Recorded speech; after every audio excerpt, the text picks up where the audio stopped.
Kita perlu lihat bahawa apa di piawaian ataupun kayu ukur pencapaian ekonomi itu tidak boleh dilihat pada KDNK semata-mata.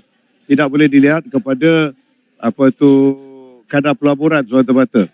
Tetapi perlu dilihat secara holistik, pendapatan per kapita, kadar miskin tegar, dan lebih penting daripada itu, well-being ataupun kesejahteraan rakyat. Itu yang pertama. Dan yang keduanya, apakah kenikmatan atau apakah pencapaian ekonomi itu dapat diterjemahkan kepada kehidupan rakyat seharian.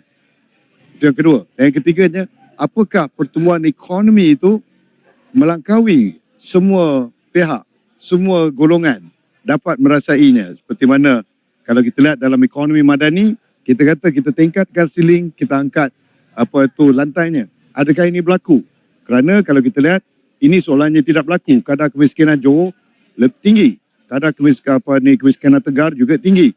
Pendapatan per kapita kita dibanding Selangor jauh sangat. Atas Sabak Bernam yang tercorot di Selangor pun nak dibandingkan dengan banyak daerah Johor, bezanya begitu langit dan bumi. Dan yang keempatnya, Liana, yang paling penting, apakah pertumbuhan, kemajuan itu dinikmati oleh segenap kawasan di Johor ataupun hanya dinikmati oleh kawasan Johor Selatan semata-mata.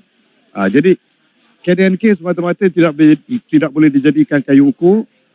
Bagi sudut pandang ekonomi sama ada secara makro ataupun secara mikro, ia perlu dilihat secara holistik. Right. We give credit where it's due lah. Kalau kita nak bercakap tentang kelebihan kerajaan negeri Johor sekarang di bawah pimpinan Barisan Nasional, apa kelebihan mereka, apa kekurangan mereka? Kelebihan mereka sekurang-kurangnya kerana mereka berada di bawah pengawasan istana, jadi nampak lebih tersusun daripada yang sebelum-sebelum ini. Dan yang keduanya, kita lihat oleh kerana kerajaan pusatnya adalah pimpinan kerajaan perpaduan, banyak perkara yang mereka dapat ambil manfaat. Dan apa yang mereka lakukan itu tidak boleh dipisahkan. Kita lihat SEZ yang walaupun timbul polemik di waktu ini, tapi hakikatnya tanpa kestabilan politik di peringkat nasional, di peringkat federal, tanpa kepimpinan Datuk Seri Anwar Ibrahim yang berunding dengan pihak luar, itu tidak berlaku.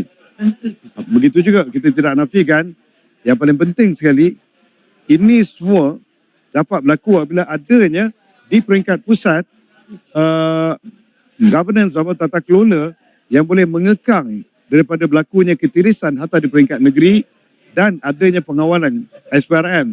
Kalau kita lihat, mana pernah di dalam dunia, mana pernah berlaku sejarah Malaysia, atau ketua turus Angkatan Tentera disiasat, rasuah. Sehingga kan kita tahu bahawa Yang Amat Berhormat Perdana Menteri kita ditanyakan oleh ramai pemimpin negara luar dan pemimpin dunia, are you really serious going to charge an army general?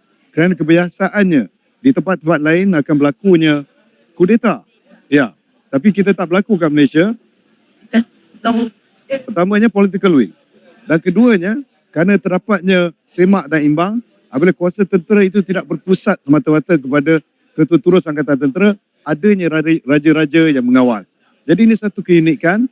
Dan kalau kita kembali kepada soalan Liana tadi, apa yang berlaku ialah apa saja perkembangan di negeri Johor ini, dia tidak dapat terpisah daripada apa yang dibawa di peringkat pusat. Right.